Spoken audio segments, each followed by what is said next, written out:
Welcome back to Hangin, Cleats. Yes. I think this is our first in-person, not over. It's nice. First time in person in studio. You know, after the emotions of yesterday, Eman told me, he's like, we have to be in person. We have to, fam, because there's no way. We have to celebrate together. We have to celebrate this achievement because this is a big one, you know? No, 100%. And the achievement is obviously Canada making it to the World Cup, you know. It's been a long time in the making. Last time was 1986. And, you know, we were born all within, you know what, from 1995 to 2000, I think, around there. So we definitely didn't see that other World Cup. This is the first time we're seeing it in our lifetime. I just want to get your feelings right now, man. After, you know, seeing Canada, like when you see the team that qualified for the World Cup this year, you see all these teams, Argentina, you know, you see all these guys. Then boom, Canada, first CONCACAF team to qualify this year. How are we feeling? I'm gonna let Jay go first. Her feelings are fresh.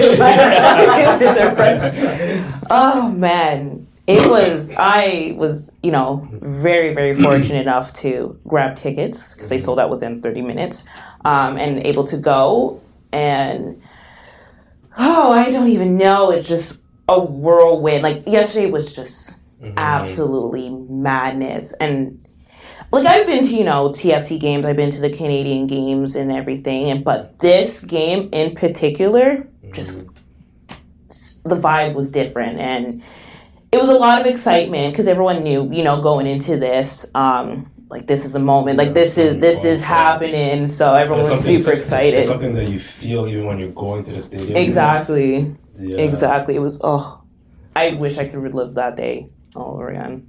Yeah, because I'm thinking, everybody thought, obviously, it's going to happen with this Costa Rica, but, the gods. The gods wanted it to be at home. Funny enough, my nana was saying the same thing. It's like a blessing in disguise. Rather win and qualify right in front of, your Canadian fans and your home fans, rather than qualifying, how many miles away and then coming back. It's not really, it's not the same. And, you know what I mean? Coming into the Jamaican game wouldn't be the same, if we won that Costa Rica game. And, as God may want it to happen, we qualified at home, trashed those guys if we were watching the game, it should have been 9.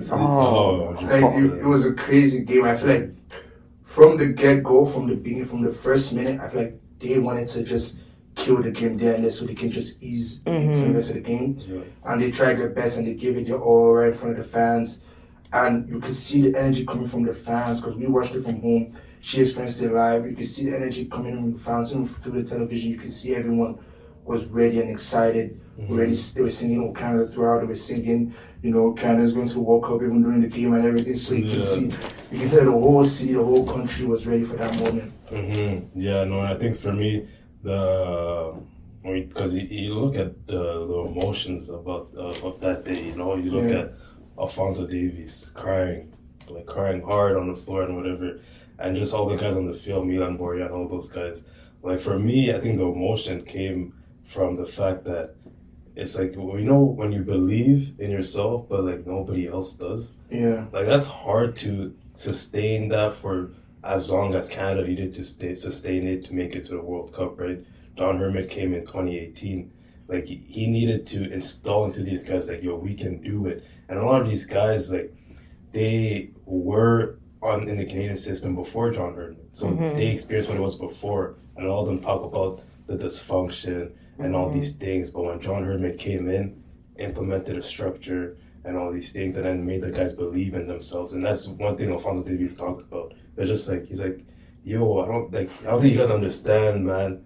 Nobody believed in us. Obviously, it's Canadian fans, but the outside world, Alphonso Davies goes back to Bayern, and all the Bayern guys are yo, man, you're not going to no World Cup. You're not going to no World Cup. So to actually, make it to the World Cup, seeing our names next to the other big countries that have made it as well, and it's huge because a lot of people did not believe we would be here today before the Octagon.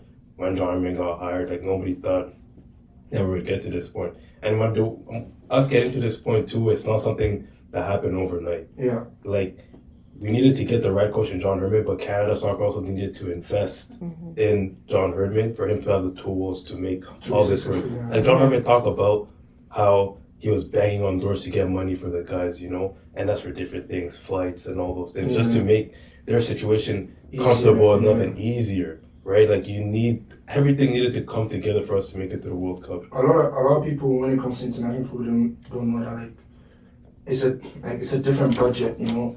Like, even with smaller countries or bigger countries, still they all go through the same thing, right?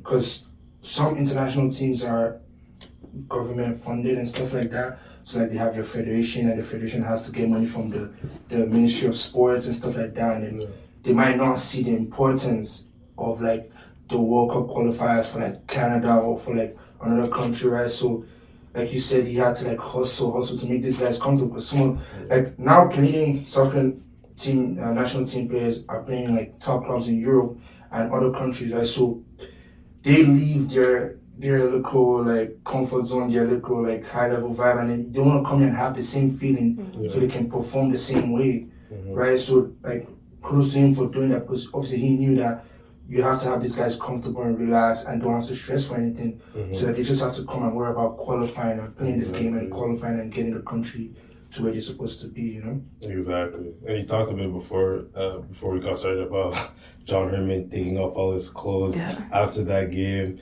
You know, and I've heard the guys talk a bit about how they would run through a brick wall for John Herdman. For you, even when you see him throw his shirt and T-shirt in the air, what does that make you feel like? What does that say about John Herdman to you? To me, like when I saw that, you can see how much hard work and how much time he invested into this team, and to finally pay off, it's like he can kind of, like, it was a sense of breather, you know what I mean? He's like, yes, I can go buck wild. Here, you can have a shirt, you can have a glove and everything. So it was a really nice and super, like, up close, just seeing that raw emotion, just like, yes. And not only that, like, just like we talked about a bit before, like the OGs, like Milan Borjan and all those guys. Patrice Bernier was on the panel, the One Soccer panel, so he got to give his take. You know, we have guys like Craig Forrest, all these guys, you know. And I think one of the biggest prides I have about us qualifying for this World Cup, and we talked a bit about it at your house, is that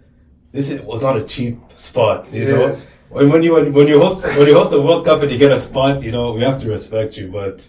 You know, but like, because we were talking about yesterday, like, you know, we needed to qualify this year, so that people know that, okay, the team is actually good and we can make the World Cup, rather than qualifying automatically in 2026, where people might just say, oh, you only got there because you're hosting, you know what I mean? So like, we needed to do this, and I feel like the guys knew that they didn't want to just get into the World Cup for free, or like, you know, just because they did this or did that. They really wanted to make it like through their own hard work and perseverance and everything. Yeah, like this is it's like a earned spot. Not only that, fam, you're the number one team in CONCACAF. Exactly. You lost one game. Dominant.